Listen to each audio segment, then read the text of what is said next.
नमस्कार, आप देख रहे हैं खबर उत्तराखंड। मैं हूं आपके साथ तन्वी। रुक करते हैं खबरों का, लेकिन उससे पहले नजर डालते हैं इस वक्त की हेडलाइंस पर। सीएम पुष्कर सिंह धामी ने प्रदेशवासियों को दी बुद्ध पूर्णिमा की बधाई। एक्सपर्ट ट्वीट कर दी बधाई। बुद्ध जीवन दर्शन हमें सदैव मानव कल्याण के लिए करता रहेगा प्रेरित। सीएम धामी का डोल आश्रम दौरा, लाटू देवता के कपाटोद्घाटन के कार्यक्रम में होंगे शामिल। हरिद्वार में हर की पौड़ी पर उमड़ा आस्था का सैलाब। गंगा घाटों पर श्रद्धालुओं की भारी भीड़। भक्तों ने मां गंगा में आस्था की लगाई डुबकी। उत्तराखंड में जल्द दूर होगा बिजली का संकट। छोटे हाइड्रो प्रोजेक्ट से बिजली उत्पादन का फैसला। 14 हाइड्रो प्रोजेक्ट से जल्द होगा बिजली का उत्पादन। देहरादून में महिला और बाल रोग विशेषज्ञों की बढ़ेगी संख्या। मातृ शिशु मृत्यु दर में कमी लाने के लिए संख्या बढ़ाई जाएगी। कोटद्वार में पूर्व शिक्षा मंत्री प्रसाद नैथानी विश्वनाथ मां जगदीशिला डोली रथ यात्रा निकाल रहे। लोगों से हिमालय की आरती करने की अपील की। आप देख रहे हैं के न्यूज, खबरों का सारथी। और चलिए अब रुक करते हैं खबरों का। बुलेटिन की शुरुआत करेंगे देहरादून की खबर से। देहरादून से अहम जानकारी आपको बता रहे हैं, जहां सीएम पुष्कर सिंह धामी ने बधाई दी है प्रदेशवासियों को। बुद्ध पूर्णिमा की सीएम धामी ने बधाई दी है। एक्सपर्ट ट्वीट किया है और लिखा कि बुद्ध का जीवन दर्शन करता रहेगा प्रेरित, सदैव मानव कल्याण के लिए प्रेरित करता रहेगा बुद्ध का जीवन। तो सीएम धामी की तरफ से बुद्ध पूर्णिमा पर एक्सपर्ट ये ट्वीट किया गया। देशवासियों को बधाई दी गई है बुद्ध पूर्णिमा की। देहरादून से हम जानकारी आपको बता रहे हैं, जहां उत्तराखंड के मुख्यमंत्री पुष्कर सिंह धामी ने बधाई दी। प्रदेशवासियों को बुद्ध पूर्णिमा की बधाई दी है। एक्सपर्ट ट्वीट कर बधाई दी।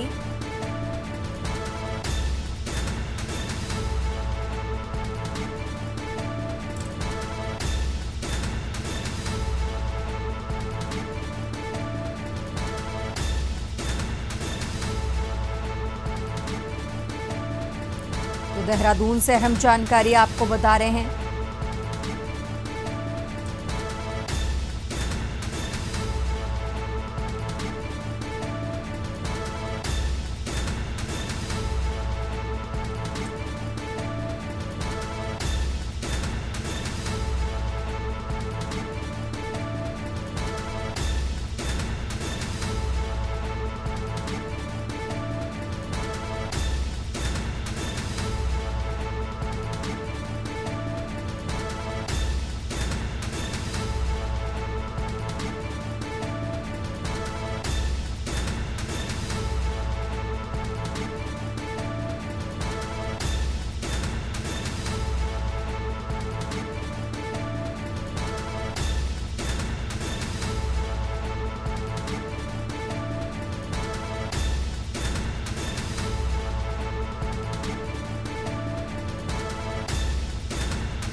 खबरों में आगे बढ़ते हैं। देहरादून से एक और अहम जानकारी आपको बता रहे हैं, जहां सीएम धामी का डोल आश्रम दौरा है। करीब 11 बजे यानी अब से कुछ देर बाद खटीमा से डोल आश्रम के लिए प्रस्थान करेंगे, जिसके बाद 11:50 पर सीएम डोल आश्रम कंदरा पहुंचेंगे। तो लाटू देवता के कपाटोद्घाटन के कार्यक्रम में शामिल होंगे, जिसके बाद 3:40 पर नंदा राजजात यात्रा को लेकर बैठक भी करेंगे। तो ये अहम जानकारी आपको देहरादून से बता रहे हैं। और इसी खबर पर ज्यादा जानकारी के लिए हमारे साथ ब्यूरो चीफ राजेश जी जुड़ चुके हैं। राजेश जी, जिस तरीके से आज सीएम धामी डोल आश्रम का दौरा करने वाले हैं, उनके इस दौरे से जुड़ी जानकारी दर्शकों को बताएं, और साथ ही जो बैठक होने वाली है, इस बैठक से जुड़ा भी क्या कुछ अपडेट वो भी दर्शकों को बताएं। राजेश जी। बिल्कुल, देखिए जिस तरीके से देखा जा रहा है कि देखिए लगातार जो मुख्यमंत्री हैं उनके जो दौरे हैं, वो चाहे गढ़वाल हो या फिर कुमाऊं के क्षेत्र हो, तो उसमें लगातार देखने को मिल रहे हैं। और आज जो है मुख्यमंत्री के कई जो है महत्वपूर्ण दौरे जो है वो अल्मोड़ा से लेकर जो चमोली तक जो है उनके दौरे रहेंगे। और सबसे इम्पोर्टेंट जो दौरा रहेगा वो नंदा राजरात यात्रा जो 2026 में शुरू होनी है, उसकी तैयारियों को लेकर के अधिकारियों से जो है वो समीक्षा बैठक जो है उनकी होगी। क्योंकि देखिए, नंदा राजजात जो यात्रा है वो महत्वपूर्ण यात्रा जो है वो देवभूमि की होती है। 2026 में इसकी शुरुआत होगी। हालांकि ये 12 साल बाद इस यात्रा का शुरुआत होती है। तो दूर दूर से जो पर्यटक हैं, खास तौर से जो विदेशी पर्यटक हैं, वो इस यात्रा में शामिल होते हैं। और उस तरफ अगर बात करें तो एक तरफ चारधाम यात्रा भी जो है अपने चरम पर जो है वो शुरू हो चुकी है। तो इसके चलते जो नंदा राजजात यात्रा है वो एक महत्वपूर्ण यात्रा इस देवभूमि की कहा जाता है। और इसी वजह से जो तैयारियां हैं वो खास तौर से जो बैठक की मुख्यमंत्री लेंगे वो नंदा राजजात यात्रा को लेकर के खास तौर से लेंगे। क्योंकि इसको लेकर के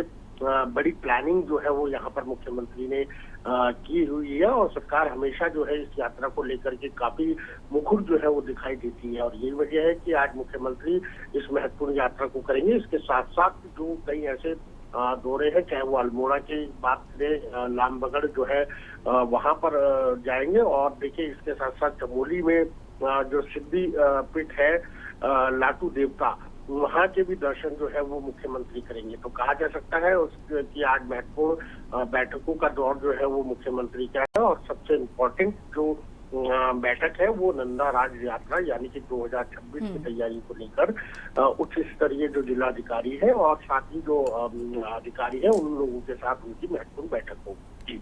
ठीक है राजेश जी, बहुत बहुत शुक्रिया आपका तमाम जानकारी दर्शकों तक पहुंचाने के लिए। तो ये हम जानकारी आपको देहरादून से बता रहे हैं। आज यात्रा को लेकर अधिकारियों के साथ बैठक भी करेंगे सीएम धामी।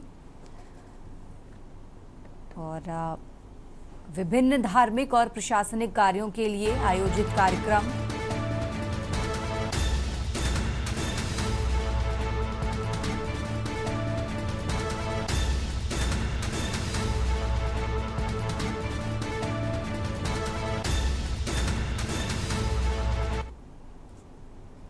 खबरों में आगे बढ़ते हैं। लगातार बात कर रहे हैं देहरादून की। भारत पाकिस्तान युद्ध का असर देखने को मिला है। चारधाम यात्रा पर भी बड़ा असर है। अब बढ़ने लगी श्रद्धालुओं की संख्या, तो पंजीकरण का आंकड़ा 27 लाख के पार पहुंच गया है। केदारनाथ पैदल मार्ग पर भी रौनक है। करीब 1709 सवारी लेकर पहुंचे घोड़े खच्चर। तो यात्रियों ने राहत की सांस ली है। देहरादून से अहम जानकारी आपको बता रहे हैं।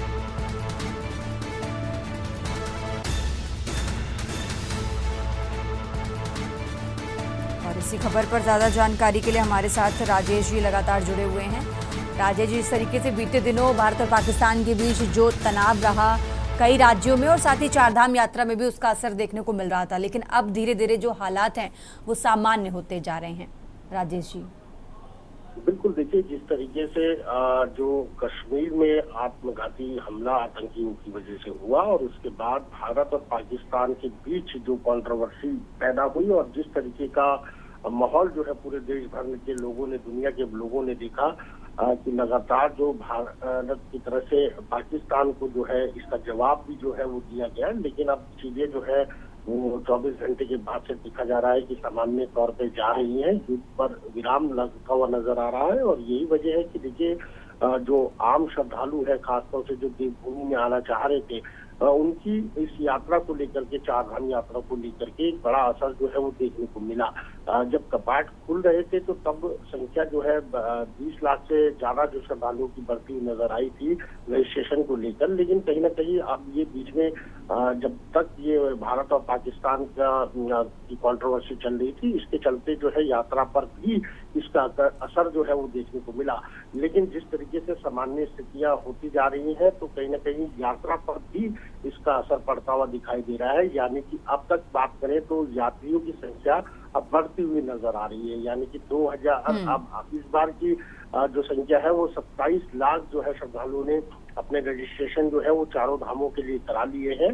तो कहा जा सकता है कि जो यात्री हैं अब वो जो है चारधाम यात्रा के लिए मूव कर रहे हैं, यानी कि अपनी तैयारियां कर रहे हैं। और दूसरी बात जो है, यात्रा के हिसाब से देखा जाए या और भी चीजों को लेकर के देखा जाए तो कहीं ना कहीं जो देवभूमि है वो सुरक्षित है, और इसका पहले से ही मुख्यमंत्री ने इस चीजों को साफ किया था। लेकिन कहीं ना कहीं जिस तरीके से मैंने आपको बताया कि भारत पाकिस्तान की कंट्रोवर्सी चल रही थी, तो उसके बाद अब सामान्य रूप में जब देखा जा रहा है तो अब कहीं ना कहीं पंजीकरण की संख्या भी बढ़ रही है। और दूसरा, एक वायरस जो है वो केदार घाटी में फैलता हुआ नजर आया था, जो घोड़े खच्चर है, जिनके चलते घोड़े खच्चरों की सेवा भी जो है उनको रोक दिया गया था। लेकिन अब जो है उनको भी अनुमति जो है उनकी शुरू हो चुकी है। 1700 कुछ सवारियां लेकर के जो घोड़े खच्चर है वो पैदल रूट पर गए, क्योंकि लोगों को यानी कि यात्रियों को पैदल जो है ये चढ़ाई पूरी करनी पड़ रही थी। लेकिन अब कहीं ना कहीं एक राहत भरी खबर केदार घाटी से भी है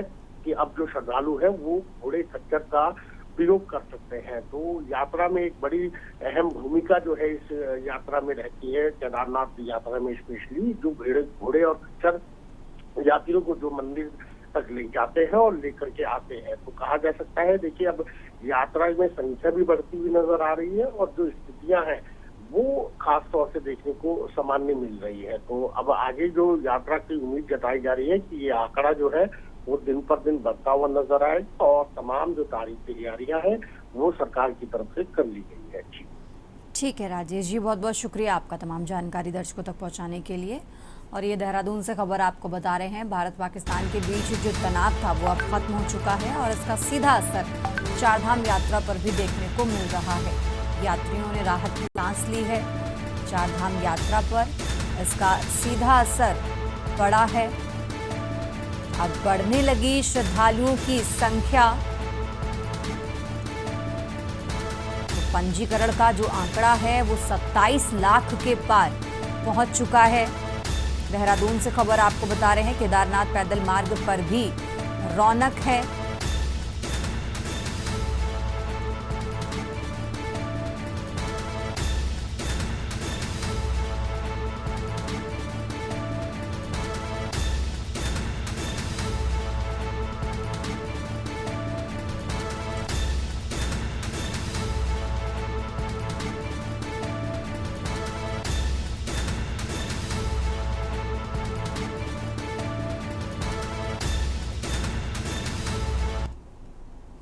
खबरों का सिलसिला लगातार जारी है। फिलहाल यहाँ रुकेंगे एक छोटे से ब्रेक के लिए।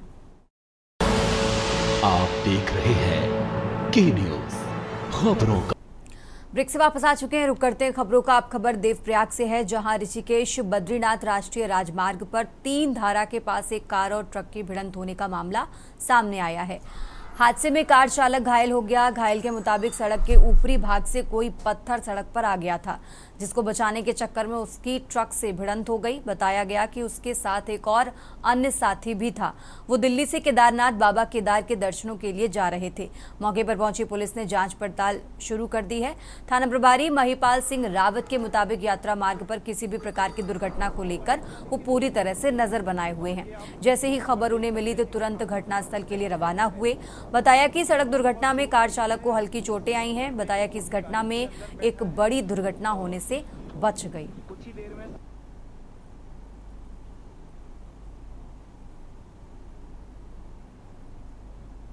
नहीं, देखो जो हमारा 3 धारा वाला है, राष्ट्रीय राजमार्ग वाला है, वो काफ़ी लंबा है और जो चौकी से लेकर के वहाँ तक जो दूरी होती है काफ़ी दूरी होती है।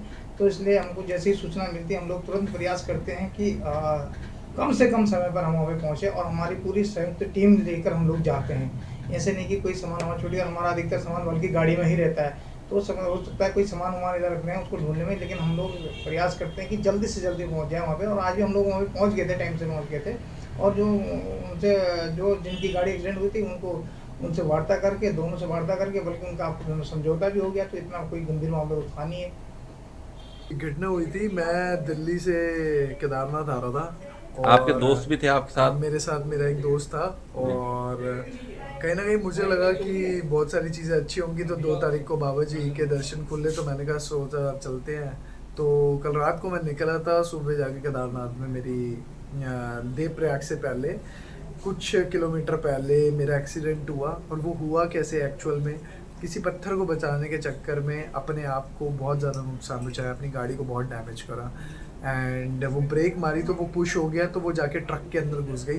तो होपफुली कोई भी क्षतिग्रस्त नहीं हुआ दोनों पक्षों में से। खबरों में आगे बढ़ते हैं। विगत दिनों केंद्र सरकार की कैबिनेट में जाति जनगणना को मंजूरी मिली है, जिसको लेकर रविवार को प्रदेश भाजपा के द्वारा भाजपा मुख्यालय देहरादून में प्रेस वार्ता का आयोजन किया गया। मीडिया से बात करते हुए भाजपा के प्रदेश अध्यक्ष महेंद्र भट्ट ने कहा कि 94 सालों के बाद जातिगत जनगणना का जो फैसला किया है, भाजपा उसका सम्मान करती है।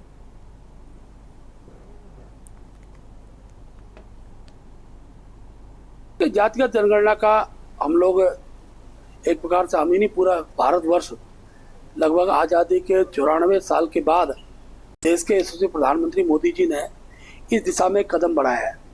जातियों के बारे में भिन्न प्रकार के तर्क आते हैं। राज्यों ने भी कुछ स्थानों पर जाति की गणना करने की कोशिश की है, लेकिन राष्ट्रीय स्तर पर जब गणना होगी तो प्रत्यक्ष रूप से हर जाति के बारे में एक संदेश रहेगा, उसके आर्थिक स्थिति का मूल्यांकन होगा और समाज के अंदर जो आरक्षण जिस रूप में दिया जा रहा है उसका लाभ उस समाज को ठीक प्रकार से मिले, उसका एक प्रत्यक्ष रूप से सरकार की जो नीति होगी उस नीति के आधार उसका पालन किया जाएगा। हम प्रधानमंत्री जी मोदी जी द्वारा जातिगत जनगणना की घोषणा की गई है, हम उसका स्वागत करते हैं, इस उम्मीद के साथ कि देश के समसामयिक जो विषय रहते हैं, देश के अंदर जो समानता का जो भाव है, इस गणना के बाद उस भाव को और बल मिलेगा। खबरों में आगे बढ़ते हैं। अब खबर देहरादून से है, जहां देश भर में जातिगत जनगणना कराने को लेकर लगातार हो रही सियासत अब एक बार फिर अपने चरम पर है। बीते दिनों भाजपा सरकार के द्वारा जातिगत जनगणना को कराने की बात की गई, लेकिन सरकार के इस फैसले को कांग्रेस अपनी जीत बता रही, तो वहीं दूसरी तरफ भारतीय जनता पार्टी अपनी पीठ थपथपा रही है। अभी इसी को लेकर दोनों दल एक दूसरे पर जमकर कटाक्ष कर रहे हैं। कांग्रेस के प्रदेश संगठन उपाध्यक्ष सूर्यकांत धस्माना ने कहा कि जब संसद में नेता विपक्ष राहुल गांधी जातिगत जनगणना कराने की मांग कर रहे थे, तब भाजपा के तमाम नेताओं ने उनका विरोध किया और कई प्रकार की बातें कही, लेकिन अब भाजपा को विपक्ष के सामने घुटने टेकने पड़े और विपक्ष की बात माननी पड़ी। तो अब भाजपा इसका श्रेय लेने की होड़ में है, लेकिन जनता जानती है कि जातिगत जनगणना को लेकर किस दल का क्या योगदान है।